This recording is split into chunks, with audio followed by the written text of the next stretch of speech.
Lonceng dari menara jam kuno bergema di seluruh area Akademi Sihir Alpias menandakan hari baru telah dimulai. Di bawah sinar matahari keemasan yang cerah, barisan siswa berseragam rapi terburu-buru melewati gerbang batu besar, menciptakan pemandangan yang ramai dan penuh vitalitas. Di tengah keramaian, Shirone Aryan berjalan dengan tenang, tangannya memegang buku, wajahnya berusaha tetap tenang. Namun, bisikan-bisikan di sekelilingnya terus-menerus terdengar di telinganya. Bukankah itu dia? Siapa yang sedang menggoda Kak Emi? Suara seorang wanita terkikik. Sungguh menyenangkan, tapi sayang sekali, sambung yang lain, tawa mereka bercampur dengan ejekan. Shirone menghela napas lega. Kenangan insiden 4 hari yang lalu tiba-tiba muncul, hari di mana ia sangat malu dan panik, berpikir ia tidak akan pernah bisa berjalan tegak lagi di akademi ini. Namun, ia menenangkan diri. Keributan itu mereda dengan sangat cepat. Aku kira mereka akan lebih banyak mengolok-olokku lagi. Mungkin rumor tentangku sudah menghilangkan. Begitu ia selesai berpikir, mata Shirone tidak sengaja berhenti pada sosok yang dikenalnya di kejauhan. Apakah itu senior Ceriel? Ia tiba-tiba teringat, meskipun ada kesalahpahaman besar terkait insiden kopi itu, ia sama sekali tidak membencinya. Ia berkata pada dirinya sendiri, biasanya dia selalu bersama Kak Emi. Ada apa ya?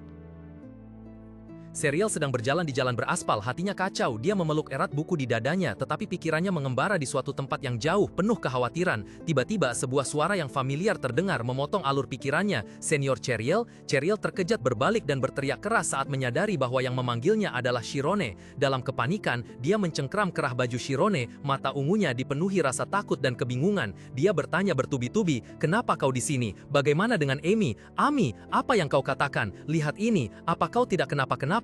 Dia menyodorkan selembar kertas ke tangan Shirone. Mata birunya terbelalak kaget saat membaca tulisan tangan itu. Dia terbata-bata. Apa ini? Isi surat itu membuatnya terdiam membeku. "Aku menahan Shirone. Datanglah ke aula pelatihan nomor 14 sebelum jam 6 sore. Jika tidak, aku akan mengkastrasinya. Jika kau memberitahu guru, aku akan membuatmu menyesal seumur hidup." Perasaan dingin menjalari tulang punggung Shirone saat dia membaca tanda tangan di akhir surat. Dia tertegun, pikirannya berputar dengan pertanyaan, "Aku diculik, dan siapa orang ini? Penyihir kegelapan?" 30 menit yang lalu di halaman sekolah, saat Emi dan Ceriel melangkah di jalanan batu, suara cengeng terdengar dari belakang. "Hai senior, Anda baik-baik saja?" Ceriel mengerutkan kening kesal. "Orang ini lagi?" Emi berbalik cepat, mata birunya memancarkan amarah. Ia mendesis, "Beraninya kau bicara padaku? Aku cukup yakin sudah menyuruhmu pergi." Menghadapi kemarahan Emi, murid itu hanya menyeringai puas. Ia mengulurkan sebuah amplop, nadanya merendahkan. "Menurutku, kau harus kurang sombong. Bos ingin bertemu denganmu." Ceriel mendekatkan diri ke telinga temannya, berbisik, "Biarkan saja orang-orang seperti dia." Emi melirik murid itu dengan tatapan menghina, "Makanya dia baru murid kelas 5. Murid itu tidak gentar, melanjutkan dengan nada penuh makna. Dia bilang kalau aku menyampaikan pesan seperti ini, kau akan mendengarkan. Terimalah undangan ini jika kau tidak ingin priamu dihancurkan." Ceriel meringis jijik atas ancaman terang-terangan itu. Ia menarik tangan Emi pergi. "Omong kosong apa yang kau katakan? Menjijikkan, kita cepat ke perpustakaan saja." Namun, di luar dugaan semua orang, Emi tiba-tiba menyambar surat itu dari tangan murid tersebut. Ceriel terkejut, pelan memanggil nama temannya dalam kebingungan. "Emi?" Surat di tangan Emi bergetar hebat, setiap baris tulisan bagai pisau yang menusuk benaknya. "Aku menyandra Shirone, datanglah ke ruang latihan ke-14 sebelum jam 6 sore. Isi ancaman itu membuat mata biru gadis berambut merah itu terbelalak kaget. Shirone diculik, sosok Jack dengan tatapan dendam dan permata hijau di bahunya muncul jelas di benaknya. Dialah orangnya, orang yang sudah ia peringatkan agar tidak bisa lagi menggunakan sihir. Jack, bajingan itu. Kemarahan membara, Emi meremas kertas di tangannya lalu membuangnya dengan tegas. Ia membalikan badan dan berjalan pergi, berusaha bersikap dingin. "Biarkan saja, aku tak ada hubungannya dengan dia sama sekali." Murid yang baru saja mengantar surat itu mengangkat bahu, seolah tak bersalah. "Ada apa? Aku hanya pengantar pesan," lalu berbalik dan pergi dengan senyum sinis yang sulit dimengerti. Sementara Emi berusaha menyangkal segalanya, Ceriel penasaran memungut potongan kertas yang kusut itu. Mata ungunya membelalak saat membaca isinya. Ia berbalik panik ke arah sahabatnya, suaranya penuh kekhawatiran. "Perkumpulan penyihir hitam, bukankah itu perkumpulan jahat? Mereka sering menindas dan mencari masalah dengan murid-murid berbakat. Kenapa mereka menculik Shirone? Apa hubungannya ini denganmu, Emi?" Didesak pertanyaan, Emi memalingkan wajah, keringat membasahi dahinya. Ia tak bisa mengelak lagi, karena jauh di lubuk hatinya, ia tahu betul alasannya adalah, malam itu, ia tak bisa menahan diri dan menyerang pria itu. Serial dengan cemas mengulurkan selembar kertas kusut, suaranya bergetar, "Mari kita beritahu Profesor." Berdiri berhadapan, Amy sedikit menyipitkan mata, senyum tipis nyaris melintas di bibirnya. Ia meletakkan jari telunjuknya di dagu, ekspresi berpikir keras. "Profesor, bukan hanya Shirone, kamu juga akan dalam bahaya." Dalam hati, Amy sangat paham bahwa itu adalah hal yang benar untuk dilakukan, tetapi masalahnya tidak sesederhana itu. Ia membayangkan skenario yang mengerikan. Jika Dewan Profesor ikut campur, dalam proses menemukan kebenaran, ia dan Shirone harus menjelaskan hubungan mereka, dan kemudian masa lalunya akan terbongkar. Jika sampai sejauh itu, mereka akan menemukan bahwa Shirone hanyalah orang biasa. Kenangan tiba-tiba menyerbu, sejelas baru kemarin. Ia teringat saat ia berbicara kepada Shirone, nadanya sinis sekaligus mengancam. "Sebagai orang biasa yang bisa masuk ke sini, kamu pasti banyak merendah ya, sayang sekali jika kamu sampai dikeluarkan, bukan?" Menanggapi perkataannya saat itu, Shirone, meskipun wajahnya pucat karena ketakutan, tetap berusaha berdiri tegak, matanya memancarkan tekad yang aneh. "Jika menjadi pesuruhmu berarti kamu akan mempercayaiku, aku akan melakukannya." Namun kemudian, gambaran lain yang lebih menyakitkan muncul di benak Amy. Adegan Shirone kecil berlutut tersungkur di tanah, dikelilingi bayangan gelap para preman, ia berteriak putus asa, "Aku tidak melakukan apa-apa." Realitas menariknya kembali, wajah Amy memucat, penderitaan batin terlihat jelas di matanya. Ingatan terakhir, juga yang paling membekas, adalah gambaran Shirone tergeletak di lantai batu yang dingin, tubuhnya memar, tatapan hancur mengarah padanya, permohonan lemah keluar dari bibir berdarah, "Tolong." Sebuah aura berat menyelimuti Amy, wajahnya mengeras, tatapannya tegas memandang ke depan. "Cheryl," kata Amy, suaranya tenang namun mengandung tekad. Dia menyerahkan tas sekolahnya kepada sahabatnya. "Aku akan pergi sendiri. Jika aku tidak kembali sebelum pukul 7, beritahu Profesor." Cheryl terkejut memegang tas itu, tangannya yang lain masih menggenggam erat kertas lusuh. "Apa? Kenapa? Apa yang akan kau lakukan sendirian? Kau bahkan tidak tahu ada berapa banyak dari mereka." Tanpa menoleh, Amy melangkah mantap di jalanan beraspal, punggungnya memancarkan kesendirian namun penuh kekuatan. "Maaf, tapi aku punya alasanku sendiri. Dan jangan khawatir, bahkan jika ada 10 bajingan seperti Jack, mereka bukan apa-apa bagiku." Senyum sinis penuh percaya diri dan tantangan sekilas muncul di bibirnya. Di sekitarnya samar-samar tercium aura pembunuh berwarna merah menyala. Setelah mendengar ceritanya, Chiron tergesa-gesa, memegang selembar kertas serupa. Dia menatap Cheryl dengan wajah tak percaya. "Jadi, Kak Amy pergi menyelamatkanku? Tidak mungkin, orang jahat seperti itu?" Keraguan dengan cepat menghilang, digantikan oleh ekspresi cemas dan tergesa-gesa. "Jadi, dia pergi sendiri kan? Tapi apalagi yang kita lakukan di sini?" Cheryl mengepalkan tangan, wajahnya jelas menunjukkan kebingungan dan kekhawatiran. Amy bilang dia punya alasan sendiri mengapa dia tidak bisa mengabaikan ini. Ini pertama kalinya dia meminta bantuan padaku untuk hal seperti itu. Shirone termenung, mengetuk-ngetuk dagunya. "Cheryl memintaku menunggu sampai jam 7, pikirnya. Mungkin ini situasi tak terduga, ditambah 1 jam cadangan untuk berjaga-jaga." Dia melirik arloji saku di tangannya. Jarum jam tepat menunjukkan angka 6.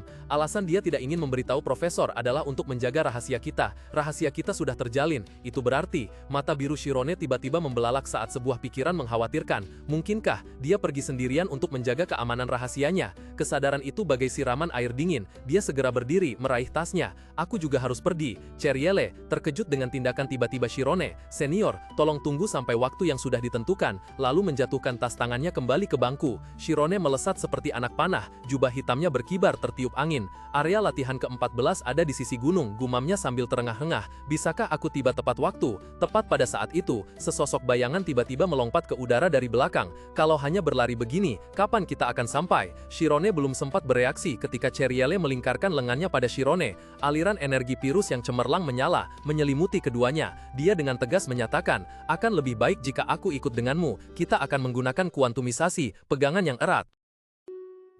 Sekilas keraguan melintas di mata biru safir Shirone saat ia menyadari sesuatu yang tidak biasa. Sinar cahaya kuning menyala tiba-tiba memancar dari kedua tangannya, menyebar hingga ke dasar kerikil di bawah kakinya. Seketika itu juga, pilar cahaya raksasa menyembur dari tanah, menyelimuti seluruh tubuh Shirone. Aliran energi magis yang murni dan kuat mengangkatnya, menerbangkannya tinggi ke langit diiringi teriakan panik. Di dalam sebuah bangunan terdekat, cahaya menyilaukan memancar masuk melalui jendela besar, mengejutkan para siswa lainnya. Seseorang dengan takjub menunjuk keluar, tergagap.